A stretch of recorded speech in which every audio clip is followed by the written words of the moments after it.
Predator puts you in the battle, but the fight is all yours.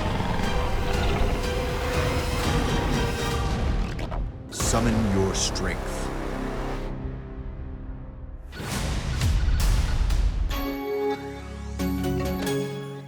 Pues vamos a empezar con la conferencia inaugural que va a cargo de Antoni Gutiérrez Rubí,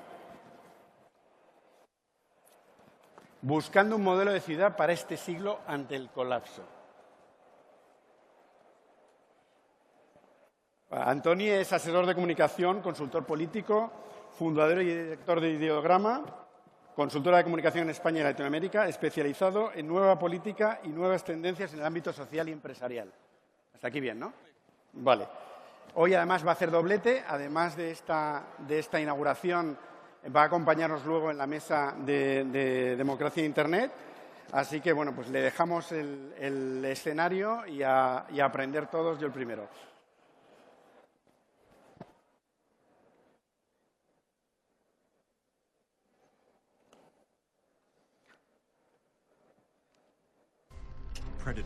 Listo. Buenas tardes. Gracias, Julio, Olga y a todo tu equipo por invitarme. Para mí, de verdad, es un placer. Estoy muy agradecido. También quiero felicitar a todos los que van a ganar un premio esta noche y a los que se presenten. En todo caso, unas felicitaciones por anticipado. Un saludo a las personas que nos siguen por streaming, ¿es cierto? Seguimos por streaming, un saludo. Y también a todos los que habéis decidido, entre la oferta que hay hoy en este evento, estar aquí ahora en la sala principal. También muchas gracias. Tengo 20 minutos, los voy a consumir, igual no llego a todo el tiempo, y espero que os sea inspiradora o útil esta presentación. Me veo un poco arriba, voy a bajar un poco más abajo. Sí, perfecto. Sí. Estoy más cerca porque somos pocos y así estamos mejor. ¿Qué os quiero proponer durante estos 20 minutos? Quiero llevaros por un recorrido sobre cómo nuestras maneras de ver los problemas influyen en nuestras soluciones y cómo hasta qué punto somos vulnerables, sensibles a la manera de pensar en función de la manera que tenemos de mirar y de percibir la realidad. Maneras de ver, maneras de pensar. Lo sabemos desde Aristóteles. Desde Aristóteles sabemos que lo que pensamos es lo que vemos, o si queréis que hay una pasarela muy fuerte entre lo que vemos y lo que pensamos. La hipótesis sería, si cambiamos nuestra perspectiva, nuestra visión, nuestro foco, nuestra mirada, seguramente cambia nuestro pensamiento. Es decir, que sí, hay una relación causa-efecto entre maneras de ver, maneras de pensar. Pensemos en los mapas, que es el esfuerzo que yo voy a intentar hacer en estos minutos. La mayoría de los mapas que conocemos, lamento de deciros que están totalmente equivocados. Tenemos un ojo muy contaminado y confuso respecto a los mapas y hemos atribuido cosas como ciertas desde muy pequeñitos en el sistema educativo, en el sistema pedagógico, que no lo son o que son sencillamente artificiales. Podrían ser en un sentido o en otra. Por ejemplo, esta es la primera imagen que se tuvo del planeta Tierra desde el espacio. Fijaros en un detalle. Mirad cómo está puesta África. Se publicó así en todos los medios de comunicación. No podíamos pensar que el norte estuviera al sur, que el sur estuviera al norte o que nos estuviéramos cayendo. Pero los astronautas vieron el planeta así y se publicó en todo el mundo así. Es decir, el norte que nosotros atribuimos arriba es un artificio. No hay ninguna razón por la cual el norte tenga que estar situado arriba. Por ejemplo, mirad también la bandera de Naciones Unidas. Para evitar la confusión de qué mirada le hacíamos al planeta, está desde el casquete norte. No es como vemos el mundo habitualmente. O si veis un mapa en Australia, se ve así. La discusión sobre el centro, sobre qué está arriba, qué está abajo, qué está en medio, es totalmente diferente. Es decir, que las maneras que tenemos de ver la realidad, un mapa, sea grande o sea pequeño, sea del planeta o sea de una ciudad, es un producto artificial, cultural, asimilado y construido. Y por lo tanto no es una solución neutra. No lo fue en el primer mapa de Ptolomeo, que fue una manera de entender el mundo en función de un imperio. Pero tampoco lo fue en este gran mapa, el de Mercator, que desde 1560 y pico construye nuestra manera de ver el mundo. Desde 1560 estamos viendo el mundo fundamentalmente así, con pequeñas variaciones. Es decir, hace más de casi 500 años que estamos viendo nuestro mundo, nuestra realidad así. Pero no tiene nada que ver con la realidad. Si me permitís que ponga un vídeo rapidito, que tengo tiempo.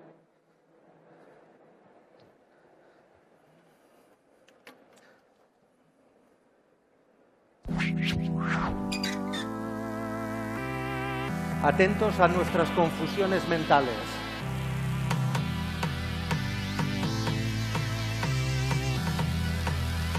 El mapa de Mercator.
¿Por qué he querido presentaros este vídeo?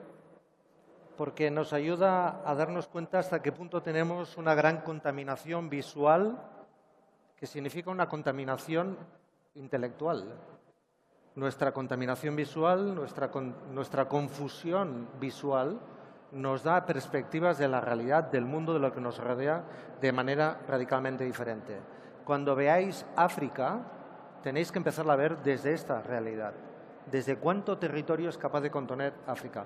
Por eso, sorprendentemente, Google Maps sigue todavía con el viejo modelo de Mercator. Es decir, una herramienta que utilizamos todos para el trabajo en la geolocalización sigue en el mundo antiguo, sigue como en 1500. Nada que ver, y si queréis otro tipo Street Map, por ejemplo, también, nada que ver con el mundo como se parece bastante. El mapa de Peters en 1973 significó una ruptura intelectual sobre maneras de ver el mundo. Esto se ajusta mucho más a la realidad en términos objetivos de cuál es lo que nos rodea. ¿Qué quiero deciros con todo esto? Que el mapa no deja de ser una representación del territorio y, como toda representación, tiene que ver con la ideología y con la manera que tenemos de ver el territorio. Y esa ideología se ha inoculado en nuestras maneras de ver y, por lo tanto, también en nuestras maneras de pensar. Segunda idea de esta intervención. Por lo tanto, alerta con nuestra contaminación visual, con nuestra confusión visual, que atribuye valor y realidades que no son exactas. Os animo a que descontaminéis visualmente y que entréis en otra dinámica para no confundir vuestra capacidad de pensamiento con la capacidad hegemónica de representación, que no coinciden y que nos hacen ver el mundo y la realidad de una manera concreta y no como es. Segunda idea, los mapas no son solo territorios. Por ejemplo, este es el mapa de turismo en el mundo. Europa solo representa el 5% de la población del mundo. Y, por ejemplo, en términos de flujo turístico, este sería el mapa según el flujo turístico. O si lo vemos por demografía, o si lo vemos con el data. Este es un gran mapa, el mapa del cólera de John Snow, de 1855, que nos ayudó a relacionar datos con, por ejemplo, la irrupción del cólera en las ciudades. O el mapa económico. Todas estas construcciones que no son territoriales nos acercan, nos pueden empezar a acercar a darnos otra dimensión de conocimiento, otra dimensión de pensamiento. Por lo tanto, los mapas no son solo territorios, sino que pueden ser datos, flujos, contenidos, conceptos. Los mapas también son texturas urbanas y realidades urbanas. Voy aterrizando hacia la ciudad de Madrid y hacia el entorno de las ciudades. Y la ciudad global también es un mapa, el mapa de Madrid que conocemos todos y con el que habéis crecido y con el que todos hemos vivido. Ciudades que representan el 50% de la población, que en ciudades más de 300.000 habitantes, que en el 2050 será el 70%, pero que en términos objetivos solo son esto o todo esto, o que solo son el 2% del territorio y que representan dos terceras partes de la energía producida y genera el 70% de las emisiones de CO2. Por lo tanto, detrás de estas texturas urbanas, que son las que se instalan en nuestro mapa, esto es México, esto es New York o Shanghái, este es un mapa hecho contrastando todo lo físico en negro y todos los edificios en negro y todo el resto del espacio en blanco. Pues vemos unas maneras de entender la ciudad, unas maneras de entender la vida. Pero yo os animo a que la veáis de otra manera. Y es bueno recuperar algunos clásicos. Dickens, un libro fantástico. Un libro que se llama Historia de las dos ciudades. Es un libro instalado en una novela de la Revolución Francesa, escrito, digamos, un siglo después, que habla de las comparaciones entre Londres y París y le atribuye a París al desorden y a Londres al orden. Pero me gusta mucho más la filosofía de Italo Calvino, que se apunta más a la tesis de lo que os quiero decir en los 8 minutos que me quedan. Las ciudades no solamente son territorios o datos o flujos, son historias, emociones, sentimientos, pensamientos. ¿Cómo vamos a mapear esto? ¿Cómo vamos a aflorar esta realidad que no es tan visible, ni es tan definible, ni es tan objetivable y que forma parte de lo que late, de lo que vive, de lo que está en pulsión? Lo importante de un mapa, amigos míos, no es lo que muestra, sino lo que no muestra. No veáis la realidad en la que vais a tener que intervenir como empresas o como administraciones por el mapa que veis. Tenéis que ver otros mapas. Por ejemplo, este es el mapa de mi ciudad, yo soy de Barcelona, y cuando lo veo por la esperanza de vida, veo que en solo 7 kilómetros hay una diferencia de esperanza de vida de 10 años.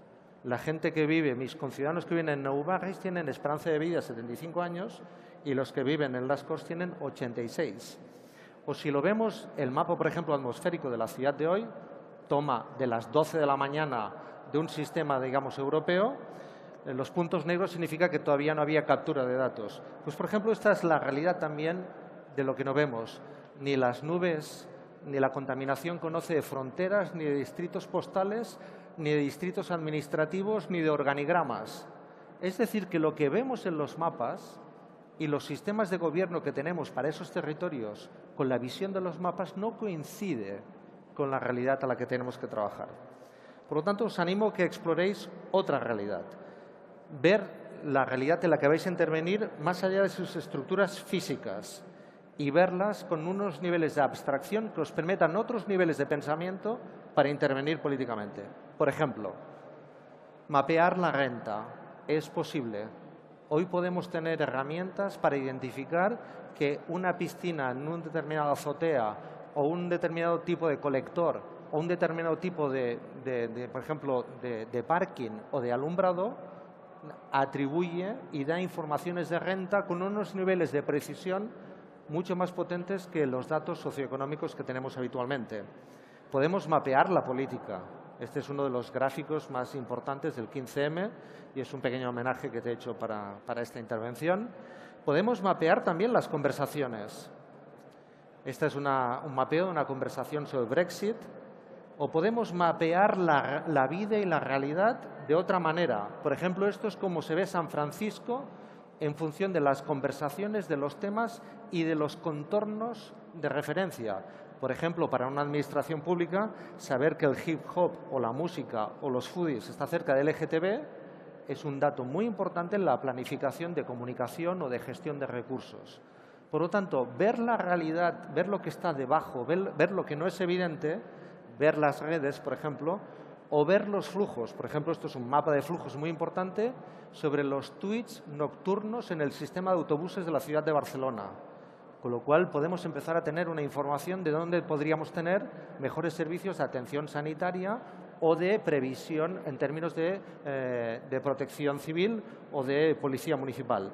Este tipo de mapas nos permiten también introducir variables clásicas, pero que nos dan información. O mapear la vida. Mapear la vida, esfuerzos que están floreciendo en todo el mundo para sobreponer una capa de vida, capa de textura vital, capa de ejercicio vital sobre las texturas urbanas. Todo lo que tiene que ver con el mapeo de la vida ofrece maneras de aproximarse a la realidad mucho más ricas, mucho más estimulantes. Podéis mapear la colaboración y podéis trabajar con mapas mentales que se superponen sobre territorios y texturas urbanas. A todo esto, en palabras de mi amigo Antonio Lafuente, le llamo neocartografía. ¿Cuáles son las preguntas fundamentales de la neocartografía? ¿Este mapa que estoy planteando tiene un perímetro o es un contorno? ¿Es un centro o está distribuido? ¿Es una superficie o también es lo que está sumergido? ¿Es lo que está estático o lo que se está moviendo? ¿Es lo físico o es lo digital? ¿Son las redes o las relaciones? ¿Es 2D o 3D o capas? ¿Es escalas o zoom? ¿Son metros cuadrados o vida exponencial? Este es el tema. Creo que necesitamos nuevos mapas, nuevas maneras de ver la realidad para tener nuevas ideas a los problemas sociales y políticos con los que trabajamos. Este concepto de neocartografía es fundamental y genera nuevas oportunidades. El Cartodata y el DataArt son dos de las herramientas nuevas, Cartodata y DataArt, para explorar nuevas texturas, nuevas capas de información sobre las texturas urbanas. Eso quizás nos puede permitir nuevas aproximaciones de cómo organizar los servicios públicos, cómo organizar las administraciones públicas, cómo organizar el organigrama, un organigrama municipal que sigue siendo dependiente de una estructura física de metros cuadrados y de perímetros, cuando quizás lo que hay que empezar a pensar son contornos y realidades que no encajan en el perímetro y en la asignación cartográfica, casi, si queréis, colonial, de cómo distribuimos el territorio. ¿Dónde está el límite? ¿Esta zona sí? ¿Esta zona no? ¿Qué artificial es esta línea que separa un distrito de otro? Por lo tanto, hay oportunidades para la nueva política. En esta ciudad, Madrid, hace una semana habéis tenido una experiencia muy interesante de ciudades democráticas. Y aprovecho también para hacer este puente aéreo permanente que he intentado hacer en esta intervención entre Madrid y Barcelona. Estoy en Madrid, yo soy de Barcelona, y recupero a esta filósofa, Marina Garcés, que ha hecho el pregón de las fiestas de mi ciudad y que apunta a la idea de esta nueva cartografía, esta nueva manera de entender. Pequeño homenaje, el año que viene, mayo del 68, cumple 50 años. Esos adoquines servían para otras cosas, pero debajo de esos adoquines que veis está la playa y está la miseria, están las esperanzas y están los problemas, están los datos y están las historias de vida. Y quizás tenemos que empezar a volver a mapear la vida más que mapear el territorio. Acabo con un geógrafo clásico, el director de geografía de la National Geographic, que se ha hecho una fotografía muy bonita en donde se ha proyectado un mapa sobre sí mismo, una especie de fusión entre el territorio y el individuo, una especie de metáfora sobre sí mismo, hablando sobre que los mapas del futuro son mapas que no nos imaginamos, en donde la tecnología nos va a permitir aflorar realidades, esas capas que no vemos, se nos van a presentar, se nos van a interceptar, se nos van a aproximar, dándonos nuevas perspectivas del territorio y de las relaciones que se generan en él. Por lo tanto, me queda un minuto, en fin, voy estupendo. Los viejos mapas no sé si sirven suficiente, quizás sirven todavía para muchas cosas, pero de lo que necesitamos son, seguro, nuevos mapas. Muchas gracias. Listo.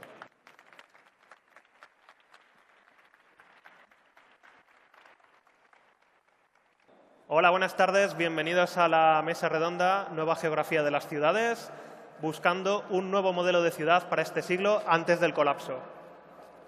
¿Por qué lo llaman mesa redonda cuando tenemos dos mesas cuadradas? No lo sabemos.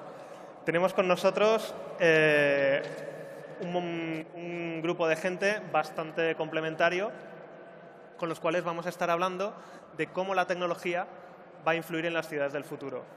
Tenemos con nosotros Álvaro Heredia, director gerente de MT, que es la empresa municipal que gestiona los autobuses, las bicicletas, los parkings y la grúa en Madrid. Es ingeniero de caminos. Tenemos también a Reyes Montiel, que es la directora del Gabinete de Medio Ambiente y Movilidad. Te agradecemos mucho que te hayas incorporado a la mesa. Tenemos también a Víctor Izquierdo, que es presidente del Observatorio del Sector Público de Informática El Corte Inglés y fue director general del Instituto Nacional de Tecnologías de la Comunicación, especializado en temas de gobierno abierto y datos abiertos. Tenemos con nosotros también a Analía Plaza, que es una periodista especializada en tecnología, fue jefa de producto de Citymapper en España y donde aprendió mucho sobre movilidad y ahora escribe sobre temas que unen tanto esta pasión con la movilidad como por la tecnología. Y Fernando Acebrón, que es el director de Relaciones Institucionales y Gubernamentales y miembro del comité directivo de Ford España y es ingeniero industrial y máster en Ingeniería y Negocios de Automoción. Es un cargo larguísimo.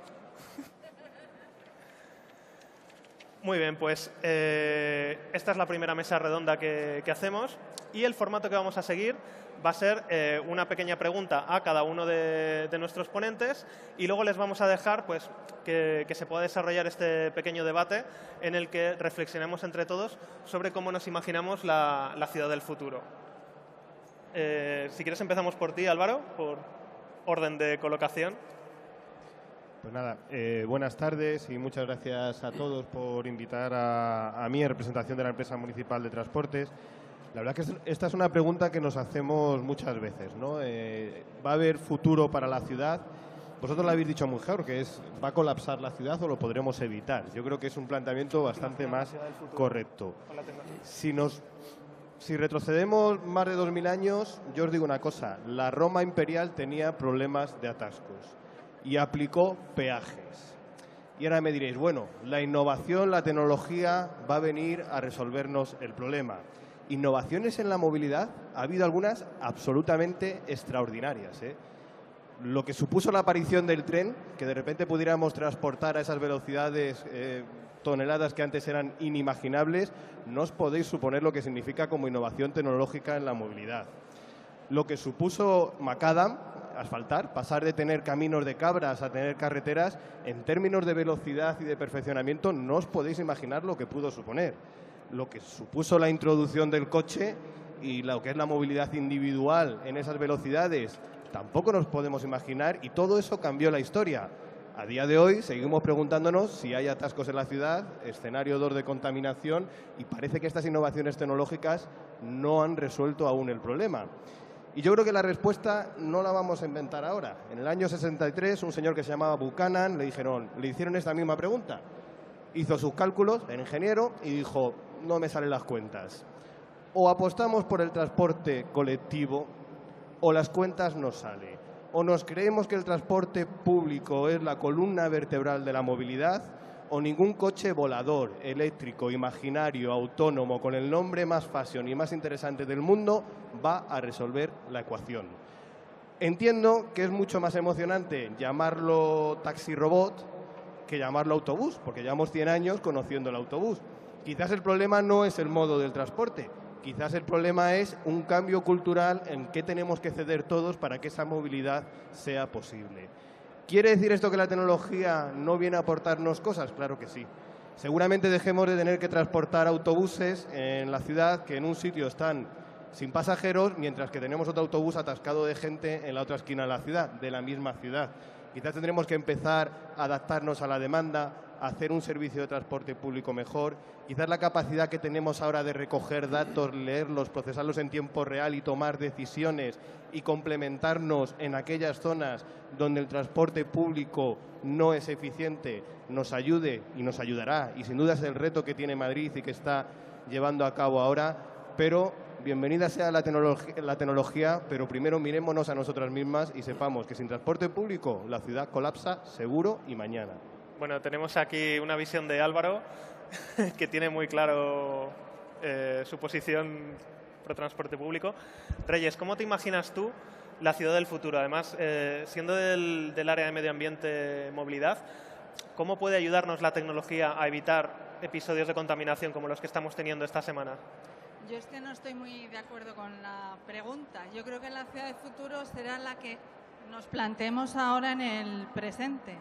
Es decir, nos podemos imaginar una ciudad de las personas, donde el espacio público lo usen las personas, donde se reduzcan las necesidades de transporte o de producción, donde la tecnología nos ayude a personalizar servicios de tal manera que nos ayuden, mejoren nuestras condiciones de vida y no nos estandarice. Todo eso no lo podemos imaginar.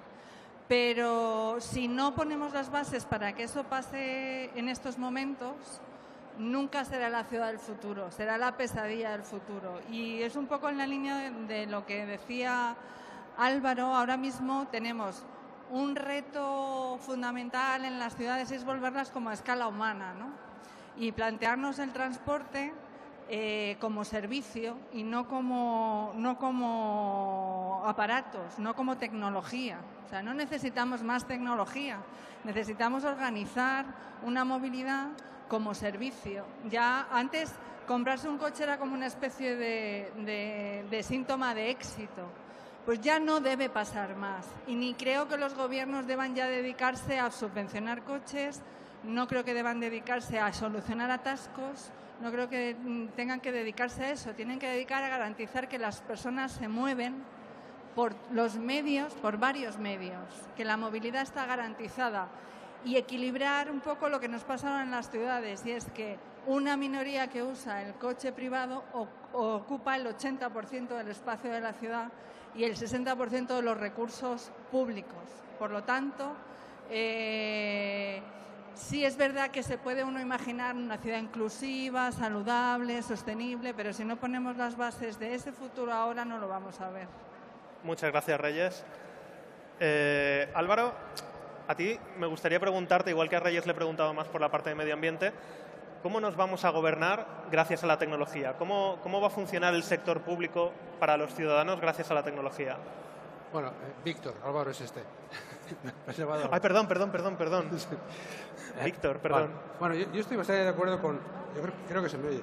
Bastante de acuerdo con Reyes, un poco en que la ciudad del futuro se define sobre todo por sus atributos, yo creo, ¿no? Y después vamos a ver cómo la tecnología pues puede ayudarnos a lograr esos atributos, esos objetivos, ¿no? Esa ciudad del futuro pues se supone que es una ciudad donde haya pleno empleo, donde todo el mundo tenga vivienda, donde el aire sea limpio, donde sea fácil moverse, etcétera. Entonces, mi visión en ese sentido es que realmente la tecnología, sobre todo yo que provengo un poco del mundo de las tecnologías digitales, la tecnología digital puede ayudarnos mucho a lo que es la gestión de todo eso y sobre todo las nuevas tecnologías digitales, ¿no? Como ahora tenemos la movilidad, o tenemos el Big Data, o tenemos la inteligencia artificial, etcétera. O sea, mi visión va un poco en ese sentido. Y en particular, pues en esa relación que hay entre la administración y los ciudadanos, en ese planteamiento de servicio público, pues yo creo que lo que prima, lo que se está viendo en todos los países es que hay que dar un salto de lo que era la administración electrónica a la administración digital. ¿Y eso qué supone? Pues supone fundamentalmente dos cosas. Que lo importante es proporcionar a las personas valor público, con independencia de que quien lo proporcione sea la propia administración o alguien de un ecosistema que participe en en el logro de ese objetivo de proporcionar valor público. Ese es un punto esencial. Y eso que hasta hace poco no se podía hacer, pues gracias a las nuevas tecnologías digitales hay elementos, ¿no?, que facilitan como la participación, etcétera, como la apertura de datos, que creo que son esenciales para lograr esa nueva administración para una ciudad del futuro. Hablaremos bastante en la mesa de hoy sobre datos abiertos porque tenemos varios participantes muy obsesionados con la apertura de datos, pero vamos ahora con Analía. Analía, sé que tú estás muy vinculada también a temas de movilidad y tal, pero hay un tema que también, aparte, si te gustaría entrar en él, me parece muy interesante, que es cómo va a ser la ciudad del futuro desde un punto de vista del comercio. ¿Crees que van a seguir existiendo las tiendas? ¿Vamos a tener robots que vayan llevando la comida de gente que la ha pedido? ¿Tendrá que haber un carril robot en la Gran Vía? A ver, creo que el tema de los robots es... bueno, hice un artículo cuando estaba en Londres hace un par de meses, porque ya hay robots por allí, ¿vale? Hay varios proyectos pilotos en varios barrios de una empresa de Estonia que los ha puesto. Si vamos a verlo, creo que en un futuro a medio plazo no. Por varias razones. Uno, porque no suben escaleras ni ascensores, con lo cual no sirven para todas las ciudades. Y dos, por un tema de espacio y de legislación. Allí en Estonia sí que habían aprobado ya una ley para que los robots repartidores pudieran ir por la calle. No está en Estonia, no sé cómo es la geografía de la ciudad. En Londres no les iban a dejar. Y en Madrid yo es que por cómo son las aceras no lo veo, o sea, es que no quepo ni yo muchas veces, ¿no?, porque es muy, muy estrechito, entonces no veo que vayan a ir por ahí los robots repartidores. Los drones creo que todavía le queda bastante también. Preguntabas también sobre si va a seguir habiendo tiendas, ¿no? Y entiendo que sí, que también estamos lejos todavía de verlo, pero ya hay tendencias interesantes. Por ejemplo, de restaurantes que ya ofrecen solo reparto a domicilio, ¿no? Que desaparece un poco el concepto de ir y creo espacios que no existan de cara al público, pero donde solo puedas pedir online. Entonces, no creo que vaya a desaparecer porque me imagino una ciudad también, pues como hablan ellos, para las personas y así como muy feliz, ¿no? En la que una parte muy bonita de eso es el comercio de proximidad, que se dice mucho, entonces yo creo que eso va a seguir, pero que va a haber modelos que sean solo de delivery, solo de reparto, pues también habrá una convivencia, entiendo. ¿Te parece? Pasamos a Fernando Cebrón. No sé si tu visión de la movilidad tiene que ver con la que nos planteaban el resto de intervinientes. ¿Qué papel crees que tiene el vehículo en la ciudad? ¿Vamos hacia un vehículo como servicio? Todo el mundo está hablando de que va a llegar el coche sin conductor, que ya no va a tener sentido sacarse el carnet. ¿Crees que ese horizonte está cercano, que vamos a ver nuestras ciudades llenas de coches autónomos, eléctricos? ¿O crees que a la cultura del vehículo particular todavía le queda mucho? Bueno, yo, en primer lugar, aparte de agradeceros la invitación, me gustaría empezar por sumarme al cambio de paradigma. Aunque parezca raro, difícil de entender, nosotros como fabricantes de automóviles ya hace tiempo que nos hemos dado cuenta de que lo importante, yo diría desde la fundación de empresas como la nuestra, lo importante es dar una herramienta para que las personas puedan moverse. En el momento del nacimiento del automóvil, la mejor herramienta era un automóvil para la movilidad individual con una tecnología, la que había en ese momento. Pero desde nuestro fundador, la idea original, y por eso el cambio de paradigma es probablemente de percepción pública más que de planteamiento de base de empresas como la nuestra, como Ford, no cambia. La gente necesita moverse y nosotros, pensamos que a través de la tecnología somos capaces de proporcionarle en cada momento la mejor herramienta. Cuando las cosas han ido evolucionando y cuando ahora nos damos cuenta de que cada vez más gente vive en las ciudades, que las ciudades se enfrentan problemas de congestión, de calidad del aire, de organización del tráfico, todo lo que ya había salido antes, nosotros queremos ser parte de la solución. No pensamos que el coche ni los fabricantes tengamos que ser un problema, lo que tenemos que ser es parte de la solución. Y llevamos mucho tiempo trabajando, Ford es parte de su filosofía para intentar buscar soluciones a la movilidad también en el entorno urbano, que no pasan siempre por el debate coches sí, coches no. Probablemente pasan por qué tipo de vehículos, para qué tipos de movilidad, en qué momentos. Porque en cualquier ciudad del mundo y con las ciudades creciendo cada vez más, la movilidad individual todavía va a ser una necesidad, o la movilidad individual por medios compartidos, por ejemplo, ¿no? Como muchos sistemas, y la comodalidad, la intermodalidad o la complementariedad entre los modos de transporte. Si a esto le añadimos que efectivamente todos estamos trabajando para desarrollar tecnologías, y Ford también, que hagan cada vez los coches de menor impacto, electrificándolos, automatizándolos en algunos casos, nosotros tenemos compromisos firmes para ello, pues la idea es que nosotros seamos el coche o los diferentes medios de transporte junto con el vehículo sean parte de las soluciones de movilidad de la ciudad, y así queremos trabajar. Nosotros hemos desarrollado este mismo año dos simposios que se llaman La Ciudad del Futuro. Hemos liderado 2 líneas de pensamiento y 2 debates abiertos con investigadores, con administraciones públicas, donde en Londres y en San Francisco nos estamos planteando qué es lo que la ciudad del futuro tiene que ser y qué papel tiene que jugar cada uno. Y para terminar esto con hechos, pues algunas de las cosas que nosotros estamos haciendo realmente. Que una de las cosas que más hemos anunciado en el último Salón del Automóvil de Frankfurt es un sistema de bicicletas compartidas en Alemania, que se puede acceder a él a través de nuestra aplicación, la que tenemos aquí, que se llama FordPass, la estamos exhibiendo aquí, y a través de FordPass acabamos de lanzar un sistema de bicicletas compartidas en varias ciudades de Alemania. Pero es que tenemos de hace varios meses funcionando un sistema de buses on demand, tipo crowdfunding, en 4 ciudades de Estados Unidos, con una filial propia de Ford. Pero es que además estamos explorando, porque hemos hablado mucho de personas, pero las mercancías en las ciudades y el comercio electrónico y su impacto van a ser clave. Estamos explorando modos de hacer distribución última milla en el entorno urbano con vehículos comerciales de la ultra baja emisión, y en eso estamos pilotando en Londres. Es decir, nosotros estamos explorando estas cosas como Ford, como compañía. Con lo cual, insisto, primera idea general, queremos ser parte de la solución de la movilidad del futuro, porque además pensamos que llevamos mucho tiempo haciéndolo y somos capaces de proporcionar soluciones buenas para el futuro, ¿no? Un poco de planteamiento. Muchas gracias, muy interesante, porque creo que es una imagen que poca gente todavía está impregnada de ello. Hemos hablado antes de datos abiertos, y para los que no sabemos mucho de qué va esto, me gustaría que nos ayudarais a entender cómo pueden mejorar los datos abiertos. Sé que has trabajado en una empresa que se basaba muchísimo en datos abiertos. El ayuntamiento, la MT, tiene un compromiso con los datos abiertos. ¿Qué ventajas tiene? ¿Cómo le explicaríais a un ciudadano qué ventajas tiene que la administración ofrezca datos abiertos para la vida en la ciudad? Bueno, en nuestro caso la experiencia es clara, que es dejar que otros hagan cosas que hacen mejor que tú y que las hagan por ti, básicamente.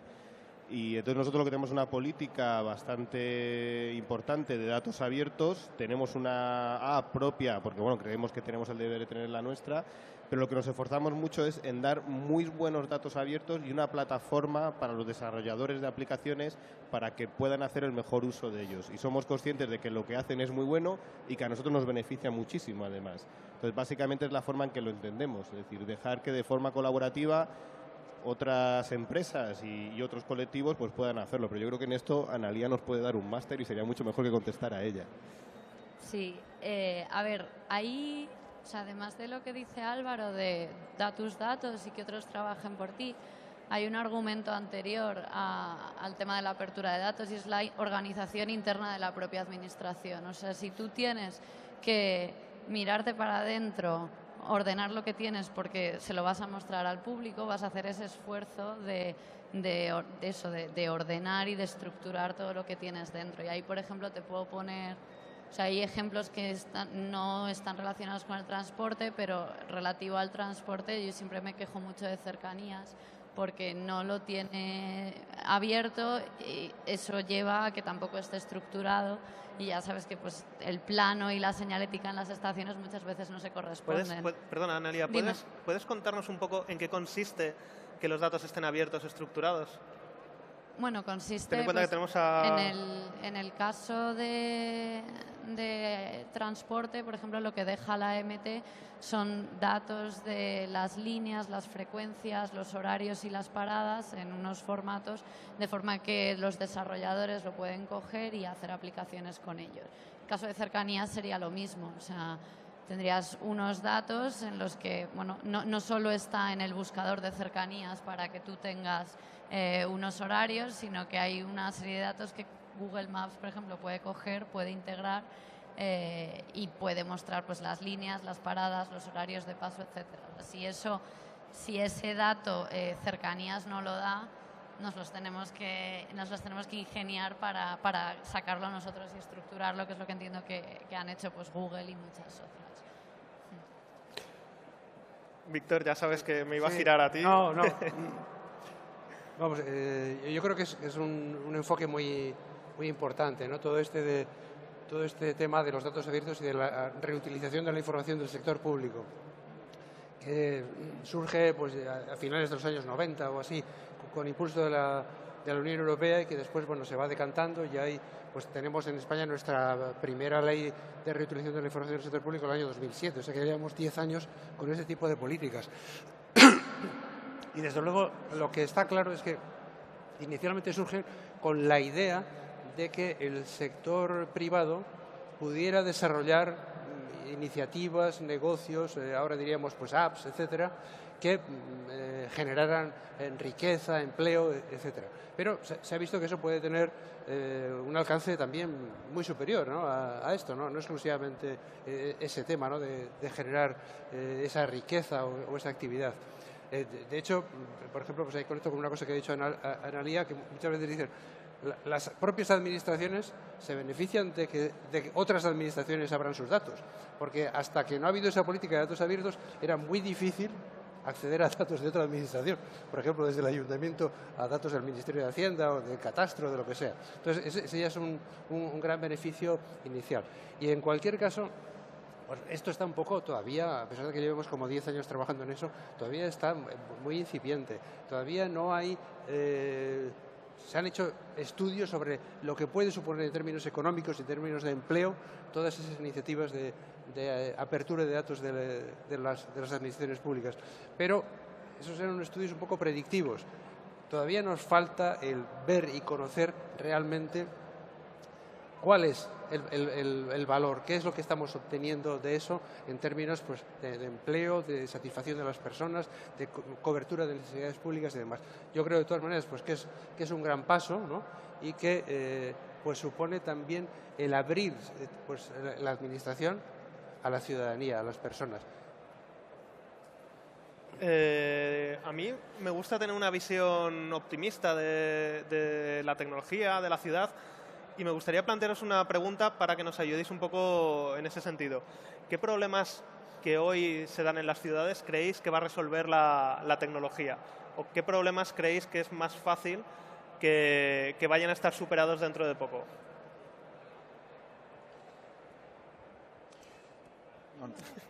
Bueno, a ver, al final nosotros de tecnología, pues, parte de nuestro negocio es desarrollar tecnología para movilidad, ¿no? En una forma u otra, ¿no? Con lo cual nosotros seguimos pensando que la tecnología tiene un papel importante que jugar. Hechos concretos, pues nosotros estamos investigando y desarrollando vehículos con cada vez menor impacto y muy electrificados, ¿no? Bueno, pues la calidad del aire en las ciudades va a depender, por supuesto, del uso, de la cantidad y los momentos en los que se use, pero también de la tecnología de los vehículos que los muevan, ¿no?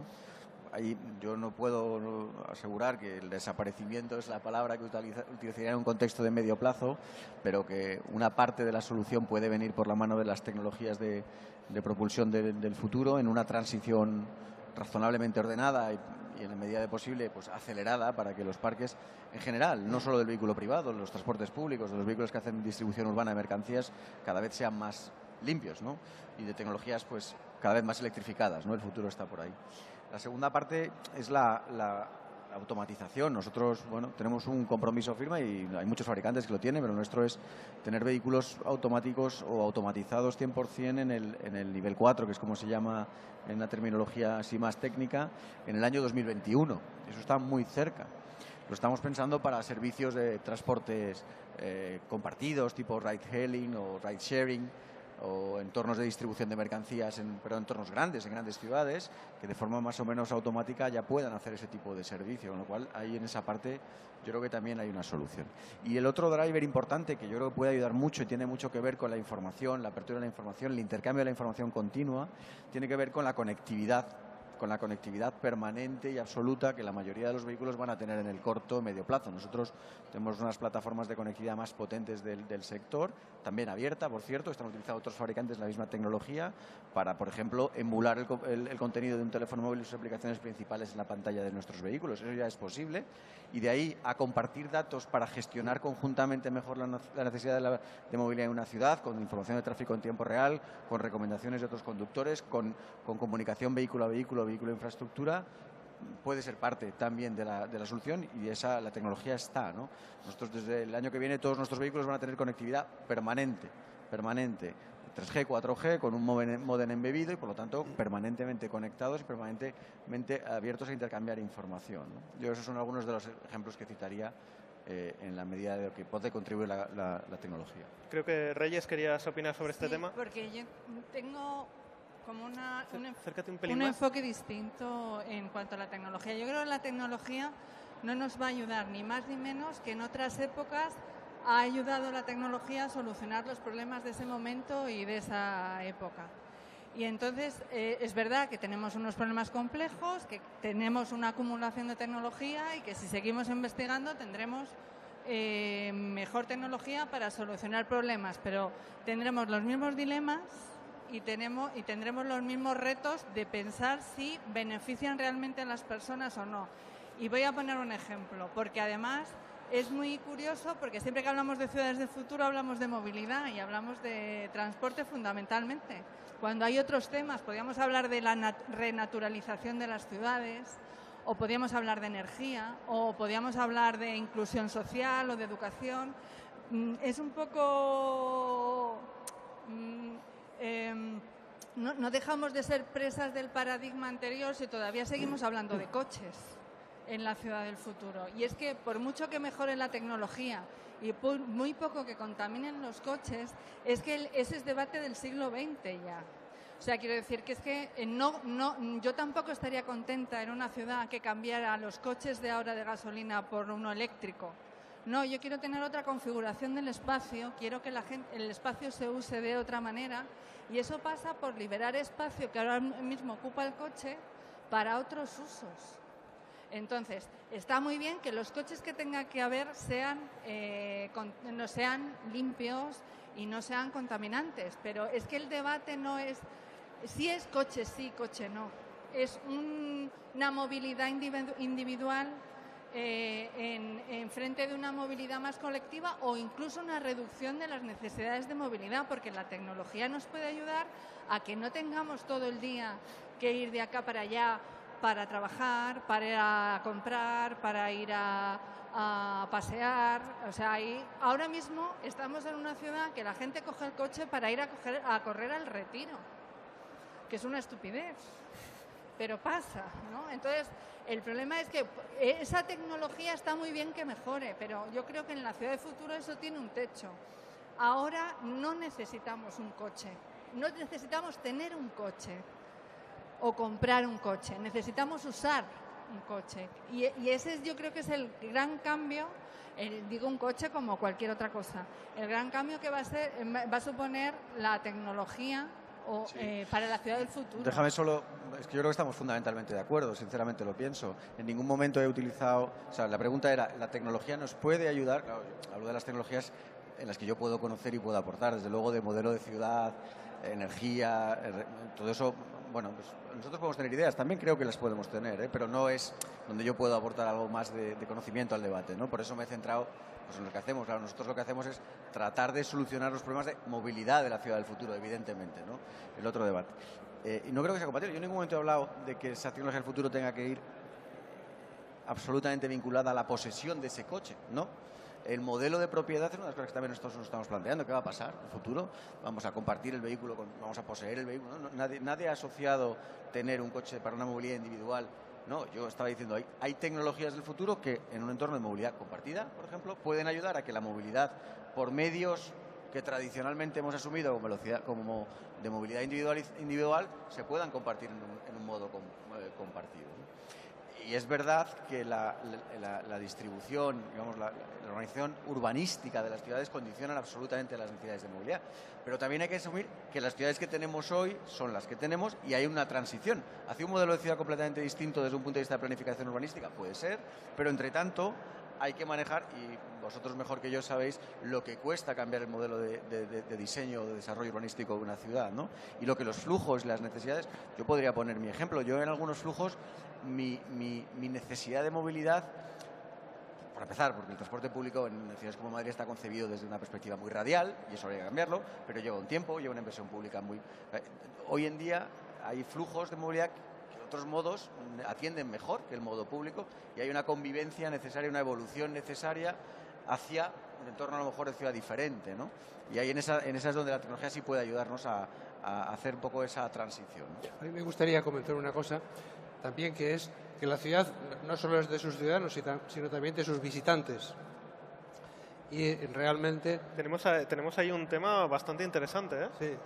Y realmente pues yo creo que la tecnología, las tecnologías digitales, pues pueden ayudar mucho, ¿no?, a mejorar la experiencia de los visitantes de una ciudad. No solo la de los ciudadanos, sino la de los visitantes de una ciudad. Por ello yo creo que uno de los campos más prometedores del uso, sobre todo de tecnologías digitales, hacia esa ciudad del futuro, pues está en ese aspecto, ¿no? Y es tanto en relación con la ciudad en su conjunto, como en el disfrute de aspectos concretos, por ejemplo, de un gran museo, ¿no? Cómo la tecnología puede ayudarte, pues, a hacer una visita óptima al Museo del Prado, ¿no?, por decirlo. Yo creo que ese es un punto también interesante a la hora de ver qué nos puede aportar la tecnología. Habéis nombrado algunos temas que me parece súper interesante y no me gustaría que se perdieran. Hemos estado hablando de la movilidad compartida. Últimamente estamos viendo muchas tecnologías. Tenemos Airbnb, tenemos Bicimaps, sin ir más lejos, en los cuales ya no tenemos que ser dueños de algo para disfrutar de su uso. ¿Cómo creéis que puede afectar esto a la ciudad? Porque al final son los mismos recursos utilizados por más gente. Que si nos parece interesante, pues tampoco lo hablamos.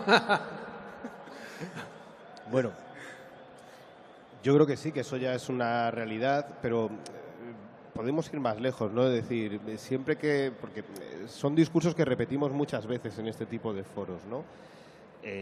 Ya nos podíamos mover antes sin ser propietarios de un coche. Insisto, se llamaba transporte público, pero bueno, vamos a ir más lejos. Ahora decimos que no tenemos por qué tener un coche en propiedad, lo cual es cierto. Una ciudad como Madrid, la tasa de motorización en Madrid, que además está bajando, y eso es una cosa interesante, y está bajando por lo que tú dices, pero la tasa de motorización en Madrid lo que nos refleja es un ciudadano que tiene el coche y no lo usa. Y no lo usa, yo creo, por dos cosas: porque no le es práctico y porque las alternativas que se le ofrecen le seducen de alguna manera.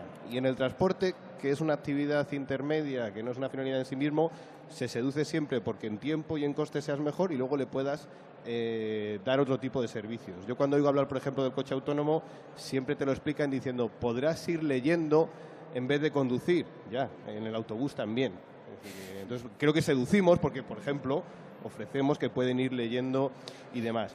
Madrid ya es una ciudad que tiene motosharing, creo que hay 4 operadores, car sharing vamos 3 hacia 4, bicicleta pública pues ya tenemos Bicimaps y han venido 2 operadores nuevos. La gente tiene coche y lo utiliza para ir en verano a ver a su familia, al pueblo y demás, y se darán cuenta que no merece la pena mantener algo tan costoso, que es la segunda inversión más importante en las familias, para utilizarla de manera tan escasa y sacarle tanta rentabilidad. Y entonces yo creo que el sharing, en términos de... va a ser algo que se va a implantar, pero que se tiene que implantar de manera complementaria a lo que son los modos colectivos. Por ejemplo, nosotros en MT ahora estamos trabajando en ser capaces de tener una app que integre a todos los operadores de movilidad, no solo nosotros, sino también estas motosharing, este car sharing y demás, y ayudar al viajero a tomar decisiones. ¿En qué sentido? El viajero al final lo que quiere es ir de aquí a aquí, y lo que quiere es que le digas de qué manera lo hace más fácil y de qué manera lo hace más coordinada. No tiene un interés especial ni en usarnos a nosotros ni en utilizar el car sharing. Pero ese nivel de toma de decisiones es harto complicado cuando la oferta ya es tan variada y cuando tampoco el viajero tiene la oportunidad de conocer toda la información y todos los datos que hay en la ciudad. Y ahí es donde entra la tecnología. Ahora ya tenemos la capacidad de tener esos datos, tenemos la capacidad de ordenarlos y tenemos la capacidad de ayudar en la toma de decisiones, siempre teniendo en cuenta que el reparto en la ciudad y que la organización de la ciudad tiene que ser la más eficiente, que pasa precisamente porque estos nuevos modos que te ayudan a no tener coche en propiedad sean el complemento, pero desde luego nunca podrán ser, si queremos la ciudad que está describiendo Reyes, que yo la quiero, y más en un día como hoy de contaminación, yo la quiero, nunca podrán ser los que solucionen la movilidad. Lo único que solucionará la movilidad de forma definitiva, y entonces no estaremos hablando, será el teletransporte. La tecnología ayudará, pero hubo un economista, ¿no?, Jevons, que dijo, cuidado con la tecnología porque todo aumento o mejora tecnológica provoca un incremento de consumo. Y al final el resultado puede ser peor. Los coches de hoy contaminan la mitad que los de hace 10 años, pero la suma global de la contaminación no ha bajado. Ahora mismo yo tengo problemas para escucharos a vosotros y estamos a escasos 5 metros con todo este aparataje tecnológico. Y es que no os escucho. Víctor, soy incapaz de oírte. Estoy seguro que si no tuviéramos micrófono y altavoces te escucharía perfectamente. Luego nos tomamos una cerveza y me repites lo que has dicho. Por eso digo, cuidado con los unicornios azules. Yo es que, o sea, veo como dos visiones, ¿no? Transporte público versus coche y lo que estoy viendo también es ciudad versus periferia, ¿no? Aquí estamos hablando mucho de Madrid y nos imaginamos una ciudad súper bonita con, pues eso, abres una app y tienes movilidad como servicio, tienes ya varios servicios de car sharing, tienes varios de bicicletas, tienes autobuses, tienes una red densa de metro, pero es que cuando te vas fuera a la comunidad eso ya no sucede, ¿vale? Y entonces ahí eso que, o sea, lo que él plantea, el coche sigue siendo muy necesario. Entonces me da la sensación muchas veces de que nos estamos imaginando una cosa aquí muy limpita y maravillosa, que abres el móvil y lo tienes todo para ti. Y cuando criticamos al coche, que yo soy la primera, nos olvidamos de que más allá, o sea, 20 kilómetros más allá, es que es casi la única opción, porque el bus pasa cada media hora en el mejor de los casos. Entonces, tecnología no lo sé, es más desde las instituciones, ¿no? Que aquellas zonas quedan conectadas también y que la densidad sea igual, porque si no, lo que vamos a crear es un centro precioso y un montón de zonas deslocalizadas que no van a poder abrir una app y decir dónde están todas mis opciones, ¿no? Déjame poner solo un ejemplo para eso de que no quiero acabar como la sensación de un bloque con otro. Déjame poner un ejemplo que va con eso. Sí, déjame poner un ejemplo que va justo en esa línea que está liderando Ford. Ford acaba de plantear a Transport for London, que es la entidad de transportes públicos de Londres, con la que, por cierto, estamos haciendo el piloto de desarrollo de vehículos de carga, de distribución de carga urbana electrificados, para 6 líneas de transporte basado en este Chariot, que es la marca que es una empresa de Ford, que son minibuses para 15 personas, se reservan online, tienes tu plaza. Justo para dar servicio a esas zonas donde el transporte público no puede llegar, porque son poco rentables, porque si hay una ruta fija no atiende las necesidades de la demanda, es pues una ruta dinámica que en función de la demanda que se genere en ese momento, Ford está tratando de dar ese servicio en ciudades como Londres. Es decir, que nuestra apuesta por una diferente movilidad sí, es así, ¿no? Y el último ejemplo que quería mencionar, ya que hablamos de todo, y me olvidé antes y ya termino, nosotros también estamos instalando bancos en las ciudades, bancos inteligentes, cosas que estamos haciendo para bancos que permiten recargar el móvil en ese momento, alimentándose de energía solar. Tienes un hotspot de wifi para poder conectarte allí. Y es parte de nuestra dinámica de ciudad del futuro diferente, ¿no?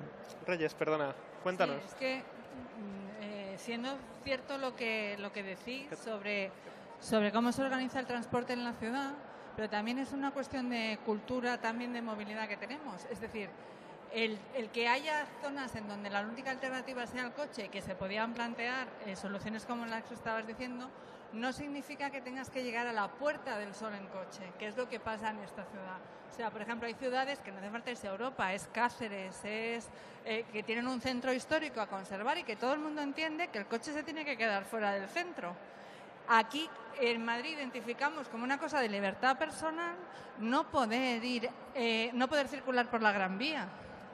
Entonces, quiero decir, entre una cosa y la otra tiene que haber esa transición, efectivamente, y bueno, efectivamente organizar desde los servicios la mejor oferta posible. Pero también te digo una cosa, es que la cuestión no es tampoco una responsabilidad individual exclusivamente. Tenemos operaciones en esta ciudad, que es como la ciudad de Telefónica ahí en Valdebebas, en la que todo el mundo va en coche y en la que nadie ha pensado que esa empresa con ese edificio debía tener un plan de movilidad sostenible donde la gente, el uso del coche fuera residual. Que a lo mejor no es una visión tanto de quien va a trabajar, sino de quien organiza y decide que se ocupa esa parte de la ciudad. O sea, quiero decir, no, es una combinación de cosas. Y, sinceramente, yo creo que muchas de las veces que pensamos que necesitamos el coche, si lo pensáramos de verdad, si nos hiciéramos un examen real, muchas veces no es una cuestión de necesidad. Yo creo que el problema del coche en el centro, por ejemplo, es la cantidad de gente que tiene plaza de aparcamiento en destino. Y le da igual tardar 1 hora más, pero ir en coche. Y eso es lo que una ciudad del futuro no se puede permitir. Habéis hablado antes de un tema que me gustaría sacar. El centro de las ciudades. Estamos viendo que en algunas ciudades como Barcelona, Madrid, ya ha empezado a surgir el problema de que precisamente las nuevas plataformas de alquiler vacacional y tal están expulsando a los vecinos de sus barrios. ¿Creéis que esto es un problema ocasionado por la tecnología, que puede resolver la tecnología, o que se hubiera dado de todas formas?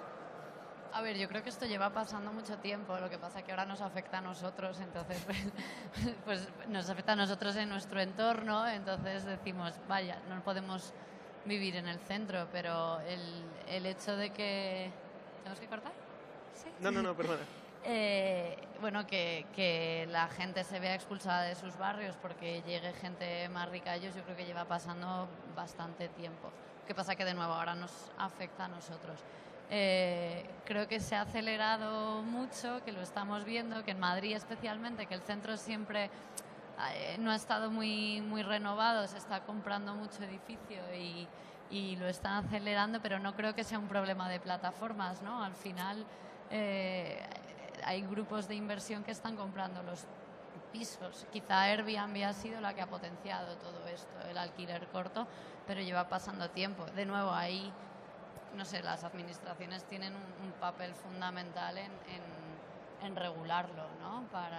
Para evitar que siga sucediendo. Bueno, lamentablemente nos estamos quedando sin tiempo. No sé si hay alguna pregunta por el público, alguna pregunta que nos llegue por Twitter. Tenemos un... ¿Me podéis dejar 5 minutitos para...? Gracias. Hola, ¿qué tal? Hola, buenas. Bueno, mira, mi nombre es Antonio. Yo estoy escuchando, es muy interesante todo lo que decís. La tecnología es fundamental para el desarrollo de las ciudades, que no colapse. Pero es que ha habido dos temas que me han llamado mucho la atención y me han hecho entrar un poco en pánico. Y es imaginarme un barrio sin tiendas o imaginarme no necesitar ir a un museo para contemplar un cuadro. La cuestión es si a lo mejor, digamos, no le estamos dando demasiada importancia a la tecnología, si no deberíamos ponernos ciertos límites éticos para no perder un poco la noción de la realidad. Es decir, que la tecnología está muy bien, pero no sé si tenéis la sensación que a veces nos puede estar dando la impresión de que perdemos un poco la noción de la realidad y deberíamos, digamos, frenar un poquito. ¿Nos está robando la tecnología las experiencias? Pero a ver, vete a las tablas o San Chinarro, tampoco hay tiendas. O sea, allí tienes que coger el coche por eso ¿no? Me da pánico. Y no creo que sea un tema de tecnología. ¿Es San Chinarro el futuro de la ciudad? Es simplemente que se ha diseñado para ser Cochelandia, ¿no? Y no puedes caminar porque son unas aceras anchísimas y no hay comercio de proximidad que tanto nos gusta. Entonces, no creo que sea un tema de tecnología, sino de diseño urbanístico, ¿no? ¿Tú crees? No, te lo digo porque, por ejemplo, con el tema del comercio electrónico, a lo mejor muchas empresas puedan pensar que ya no es necesario hacer tiendas que les cuestan el alquiler, la logística, cuando esto es mucho más fácil comprar por Internet.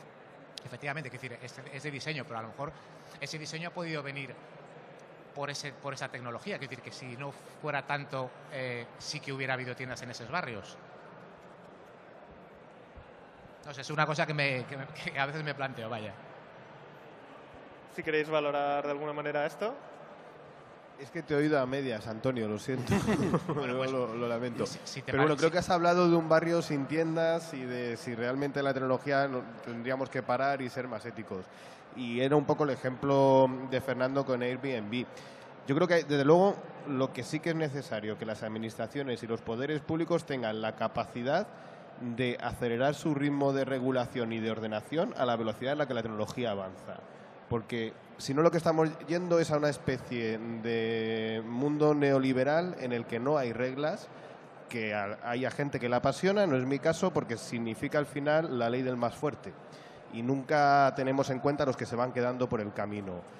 Yo creo que todo el mundo tiene que tener la libertad de hacer comercio electrónico si lo desea y que eso le llegue en un dron o como le tenga que llegar, pero a mí ese comercio de proximidad no me gustaría que no pudiera ser viable, porque me apetece poder interactuar con un ser humano a la hora de consumir. Y, por ejemplo, por más que lo pienso y por más que lo doy vueltas, no me imagino que me llegue la barra del pan en un dron comprada en Amazon. Y aunque me lo imagine, no lo quiero, sinceramente. Me cae bien mi panadera, me lo paso muy bien con ella y sé que puedo saber lo que le hace al pan si hablo con ella. No me voy a fiar de Amazon para comer pan todos los días, venga en un robotaxi con dron o venga como venga.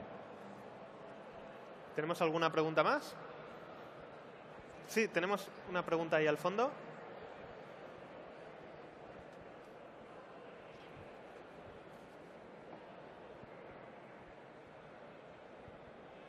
Hola, buenas tardes. Realmente nada más es una opinión. Yo, soy una estudiante que lleva un año acá y en mi país, en Centroamérica, yo tenía coche desde los 16 años. Por varias razones en mi país no podía no moverme en coche por violencia, por lejanía, porque no hay metro, soy de El Salvador, porque el transporte público es feo, peligroso, por mis razones. Entonces, mi coche, yo para siempre. Y al venir aquí a Madrid, obviamente sin coche y teniendo que estudiar en Pozuelo y teniendo que ir a hacer una beca a Las Rosas y viviendo en el centro. Hola, yo dije, no lo voy a poder hacer, o sea, no tengo coche. Pero al ver el buen transporte público que hay aquí, porque para mí de verdad es muy bueno, y al plantearme, yo puedo llegar hasta Las Matas, hasta con el Renfe, hasta Las Rosas, y de ahí tengo que caminar 20 minutos para llegar a la oficina. Dios mío, pero lo pude hacer. Es decir, así como decía, no me recuerdo su nombre, pero hay que plantearnos que sí se puede sobrevivir sin el coche y replantearnos, ¿puedo ir a trabajar sin coche? Y la respuesta es sí. Lo dice alguien que estuvo con coche y que no creía en el transporte público. Bueno, tenemos una conversa. Bueno, pues tenemos que ir cortando. Quiero agradecer su participación a los ponentes. Como habéis visto, son gente muy valiosa los que ahora mismo están echando de menos allá donde hayan venido. Muchas gracias, Álvaro. Muchas gracias, Reyes. Muchas gracias, Víctor. Muchas gracias, Analía. Y muchas gracias, Fernando, por vuestra colaboración. Se nos han quedado un montón de temas en el tintero, pero nos tomamos un café otro día y se los contamos a esta gente. Gracias a todos por haber participado. Gracias a vosotros.